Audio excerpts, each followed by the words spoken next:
Hi friends, மலர் யுகத்திலிருந்து உங்கள் அன்பு தோழி பேசுகிறேங்க. நம்ம ஆடி அமாவாசை பற்றி தொடர்ந்து பதிவுகளை பார்த்துட்டு இருக்கோங்க. இன்றைக்கி என்ன வீடியோ பார்க்க போகிறோம் அப்படின்னு பார்த்திங்கன்னா, காக்காவுக்கு நம்ம எல்லாருமே சாப்பாடு வைப்போம். சில பேர் டெய்லி சாப்பாடு வைப்பாங்க, சில பேர் நல்ல நாட்களில் வைப்பாங்க. இந்த மாதிரி அமாவாசை தினங்களில் சில பேர் வைப்பாங்க. அப்படி நம்ம பித்ருக்களை வணங்கிட்டு காகத்துக்கு சாதம் வைக்கும் பொழுது காகம் சில சமயங்களில் சாப்பாடை சாப்பிடுவதில்லை.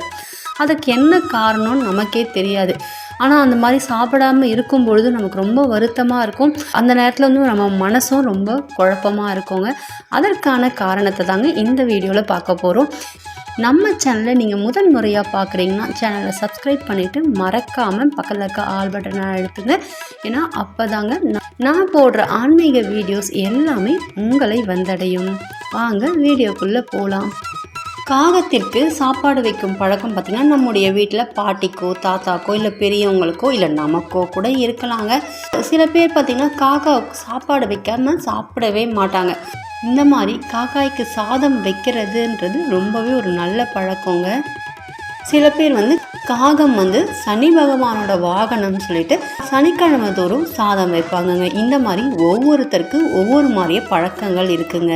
பொதுவாகவே காகத்திற்கு நம்ம சாதம் வச்சோன்னா கா கா என்று நாம் எல்லாருமே அவற்றை கத்தி கூப்பிட்டால் தங்கள் கூட்டத்தோடு சாப்பிட ஆரம்பிக்கோங்க. சில சமயம் முன்னோர்களாக கருதப்படுகின்ற இந்த காகம் தினசரி பலரோட வீட்டில் உணவுக்காக காத்திருக்கோங்க. நிறைய பேர் வீட்டில் பார்த்திங்கன்னா நம்ம ஜன்னல்லையே கா கான்னு கத்தும். என்னோடய வீட்லேயும் நிறைய டைம் இந்த மாதிரி வந்திருக்குங்க. அப்போது நான் என்னோட முன்னோர்கள் தான் என்னோடய வீட்டில் வந்திருக்காங்க அப்படின்னு நினைப்பேன். இந்த மாதிரி எத்தனை பேர் வீட்டில் காகம் வந்திருக்கு, எத்தனை பேர் அந்த காகத்தை முன்னோர்களாக நினைக்கிறீங்கன்னு நம்மளோட கமெண்ட் செக்ஷனில் சொல்லுங்கள். இந்த மாதிரி அமாவாசை தினங்களில் நம் முன்னோர்களுக்கு நம்ம போய் தர்ப்பணம் கொடுப்போம். தர்ப்பணம் கொடுத்துட்டு வீட்டில் படையல் எல்லாமே போட்டுருவோம். எல்லாமே நல்லா தான் செஞ்சுருப்போம். ஆனால் காகத்துக்கு நம்ம படையல் போட்டு முதல் சாதத்தை நம்ம காகத்துக்கு வைப்போம். அந்த நேரத்தில் காக்கா சாப்பிடாது. ஒவ்வொரு நேரத்தில் கும்பலாக ஒரு 4-5 காக்காங்க வரும். அந்த மாதிரி 4-5 காக்காங்க சாப்பிடும்போது அதில் நம் முன்னோர்களோட பல தலைமுறைகள் இருக்கும் அப்படின்னு சொல்லுவாங்க. சில சமயங்களில் பார்த்திங்கன்னா ஒரே ஒரு காக்கா இருக்கும். ஆனால் சாதத்துக்கிட்ட இருக்கும், சாப்பிடாது. ஏன் அப்படின்ட்டு நம்ம எல்லாருக்குமே ஒரு மனக்குழப்பம் இருக்கத்தாங்க செய்யும். நம்ம ஏதாவது தப்பு செஞ்சிட்டோமா, இல்லை சாப்பாடு செய்யும்பொழுது நம்ம ஏதாவது தவறு செஞ்சிட்டோமா, இல்லை நம்ம தர்ப்பணம் கொடுக்கும்போது ஏதாவது தவறு செஞ்சிட்டோமா அப்படின்ற மனக்குழப்பம் எல்லாருக்குமே இருக்கதாங்க செய்யும். உண்மையில் காரணம் என்னன்னா, பித்ருக்களாக நீங்கள் நினைக்கும் காகம் நீங்கள் வைக்கும் உணவை எடுக்காமல் போகும்பொழுது கண்டிப்பாக உங்களோட முன்னோர்கள் உங்கள் மீது அதிக கோபத்தில் இருக்கிறார்கள் என்றதாங்க அர்த்தம்.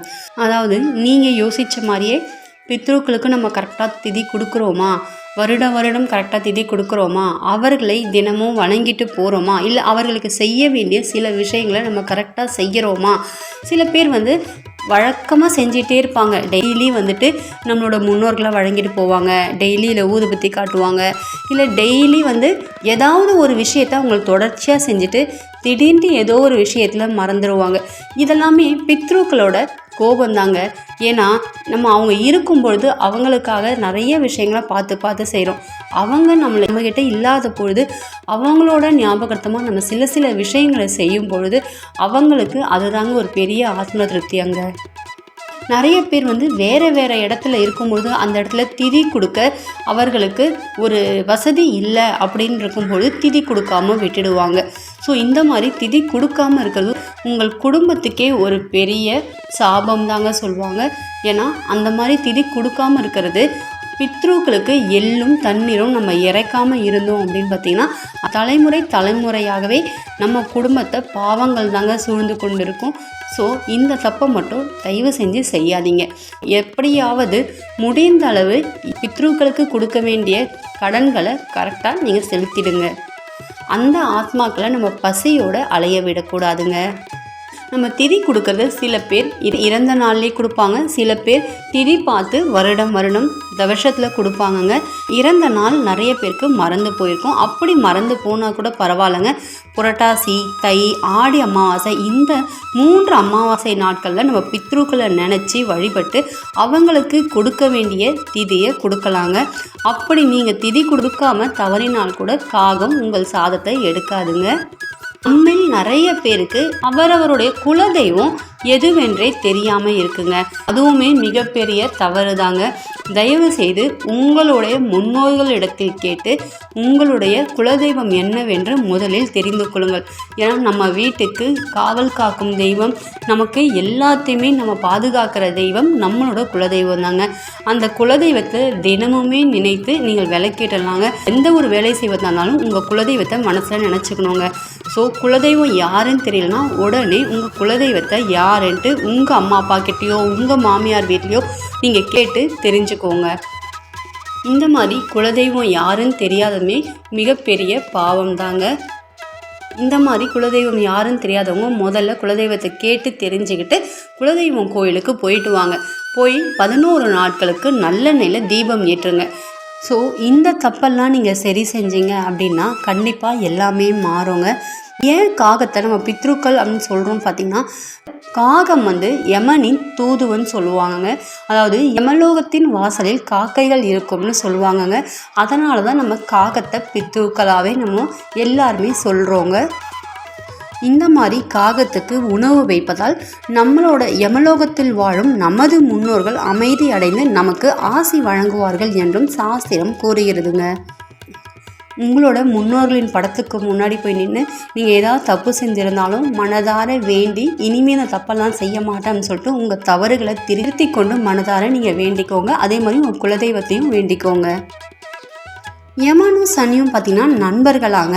அதனால தான் நம்ம காக்கைக்கு உணவிடுவதால் இருவருமே ஒரே சமயத்தில் திருப்தி அடைவாங்களாம்.